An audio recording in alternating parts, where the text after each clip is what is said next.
یاد نہیں رہتا کوئی ہمارے لیے گھر بنا گیا تھا، زمینیں چھوڑ گیا تھا، جائیدادیں چھوڑ گیا تھا، وہ ایک محرم میں چلے جاتے ہیں۔ اگر یہ رسم نہ ہوتی تو شاید کوئی قبروں پہ بھی نہ جاتا۔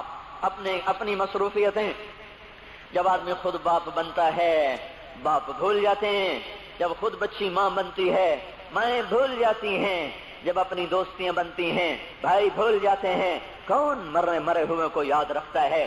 یہ فنا کی جھوک ہے، مٹ جانے کا مقام ہے، کوئی کسی کو یاد نہیں کرتا۔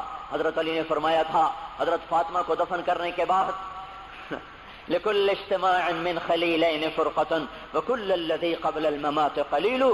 آج فاطمہ کو دفن کرنے کے بعد مجھ پر یہ بات کھل گئی ہے، کوئی کسی کا ساتھ نہیں دے سکتا، کوئی سدا سلامت نہیں رہ سکتے۔ ایسی حسین جوڑی بھی آج بکھر گئی، ایسا حسین جوڑا کوئی دنیا میں کہاں سے لائے گا؟ ایسا جمال کوئی کہاں سے لائے گا؟ ایسی جوڑی کوئی کہاں سے لائے گا؟ علی و فاطمہ کی جوڑی کوئی دکھائے تو صحیح، کوئی نبیوں کے بعد کوئی ایسی جوڑی بنی ہو۔ لیکن آج یہ جوڑی ٹوٹ گئی۔ 24 سال کی عمر میں فاطمہ جدائی دے گئی، 24 برس کی عمر میں جدائی دے کے جا رہی۔ ہاں لیکن بھائی ان کا تو مرنا بھی زندگی تھا۔ پانی کے لیے اپنی خادمہ سے فرمایا میرے غسل کا پانی رکھو، خادمہ نے پانی رکھا، خود غسل فرمایا، پھر اس کے بعد چارپائی کو درمیان میں رکھوایا اور کپڑے پہنے اور فرمایا علی اس وقت کہیں باہر نکلے تھے، فرمایا اب میں مر رہی ہوں، میرا غسل ہو چکا ہے، مجھے دوبارہ غسل نہ دینا، یہی میرا غسل ہے اور علی کو بتا دینا، اور وہ گئی۔ ہاں آپ نے کہا تھا حضرت فاطمہ سے میں جا رہا ہوں، وہ رونے لگی۔ پھر آپ نے پھر کان میں کہا نہیں تو غم نہ کر، سب سے پہلے تو ہی مجھ سے آ کے ملے گی۔ پھر وہ ہنسنے لگی۔ حضرت عائشہ رضی اللہ عنہا دیکھ رہی تھی، پہلے روئی پھر ہنسی۔ تو کہا یہ کیا بات ہوئی؟ کہا مجھے میرے باپ نے کہا میں جا رہا ہوں تو مجھے رونا آیا، تو پھر انہوں نے فرمایا تو غم نہ کر، سب سے پہلے تو ہی مجھ سے آ کے ملے گی۔ تو پھر میں خوش ہو گئی۔ باپ کے جانے کے صرف 6 مہینے کے بعد ابا سے ملاقات ہو گئی۔ تو حضرت علی فرما رہے ہیں آج دیکھو ان افتقادی فاطمہ بعد احمد دلیل علی اللہ یدوم خلیل۔ آؤ دیکھو میں نے انہی ہاتھوں سے محمد مصطفیٰ کو قبر میں اتارا تھا، آج انہی ہاتھوں سے میں نے فاطمہ کو اتار دیا۔ آج مجھ سے کہ دنیا کا دھوکہ کھل گیا ہے، مجھے پتہ چل گیا ہے کہ یہاں کوئی دوستی سلامت نہیں رہ سکتی، کوئی گھر آباد نہیں رہ سکتا۔ کل بیت وان طالت سلامتها یوم ستدرکہ النکباء والحباب۔ او میرے بھائیو، کوئی گھر کتنا آباد رہے، سلامت رہے، ایک دن آتا ہے کہ مکڑی کے جالوں کے سوا وہاں کچھ نہیں ہوتا، ہواؤں کی سنسناہٹ کے سوا وہاں کچھ نہیں ہوتا۔ اللہ کا واسطہ دیتا ہوں فیصلہ آباد سے دھوکہ نہ کھاؤ، اس کے بازاروں سے دھوکہ نہ کھاؤ، ہوش میں آؤ، ہم غلط جا رہے ہیں۔ اور میرے بھائیو، اگر مر کے اللہ کے پاس جانا ہے تو اس زندگی سے واپس آؤ، میں اللہ کا اس کے رسول کا واسطہ دیتا ہوں۔ اگر مر کے کہیں اور چلے جانا ہے، اگر مر کے اللہ کے پاس نہیں جانا یا اللہ کے رسول کا سامنا نہیں ہے، جو مرضی کرو، پھر ہم بھی چھوڑیں، اب ہمیں بھی کچھ سمجھاؤ۔ ہم کیوں بول کے گلے کی ایک رگ میں درد اتار بیٹھے؟ گھر چھوڑ سارا وجود ہڈیوں میں درد اتر گیا ہے، تو کچھ ہمیں بھی راستہ بتاؤ کہ یہ راستہ ہے، اس پہ موج میلہ بھی ہوگا، اللہ بھی نہیں ملے گا۔ آؤ ہم سب پھر ہم بھی مل کر تمہارا ساتھ دیں۔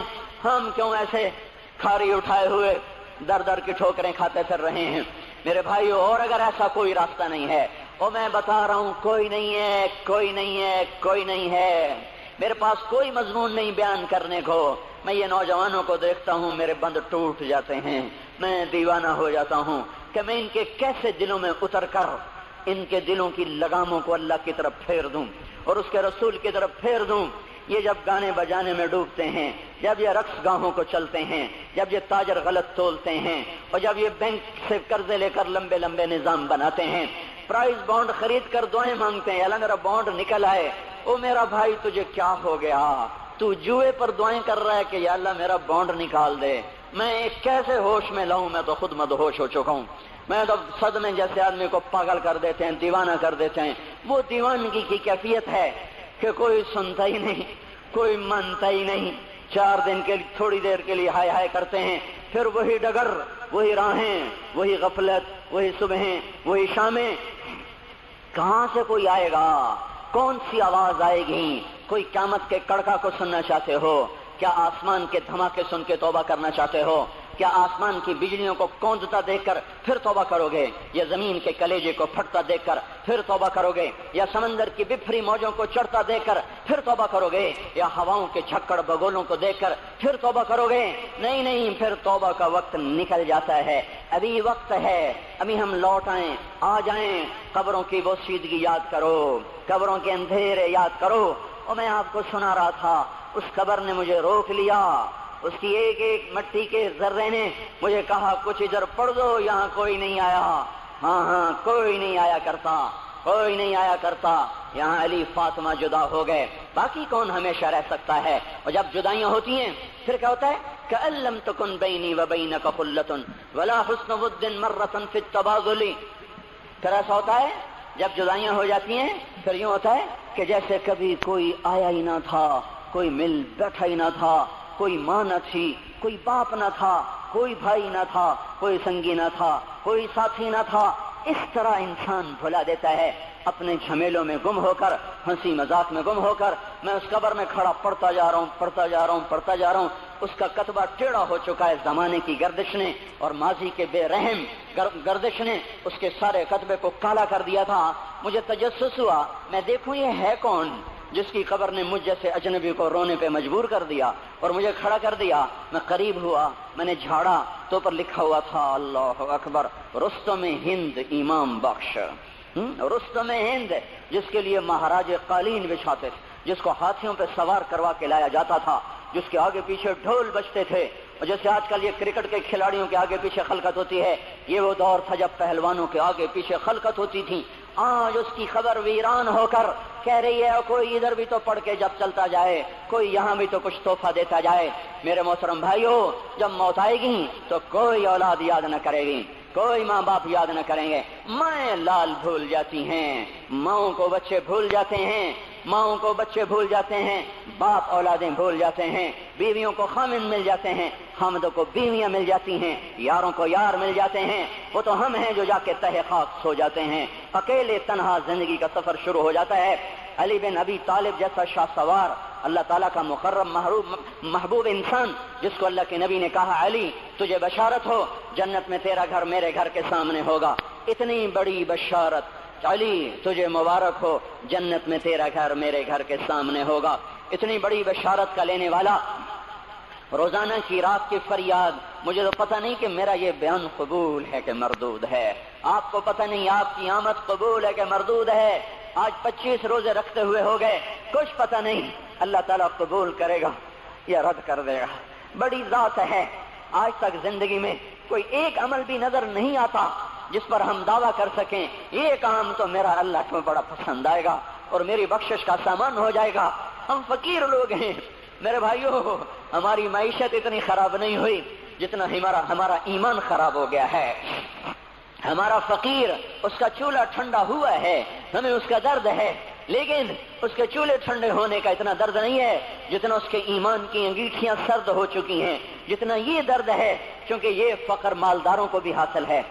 یہ فقر پوری دنیا پہ چھا چکا، مالدار بھی فقیر ہیں، دکاندار بھی فقیر ہیں، تاجر زمیندار بھی فقیر ہیں۔ آج جو جتنا بڑا دنیا دار ہے وہ ایمان کا اتنا بڑا فقیر ہو چکا ہے، وہ بھکاری ہو چکا ہے۔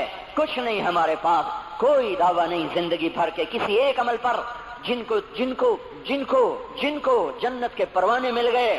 علی کا گھر میرے گھر کے سامنے، فاطمہ میری بیٹی جنت کی عورتوں کی سردار، حسن حسین جوانوں کے سردار جن کو جنت کے پروانے ملے۔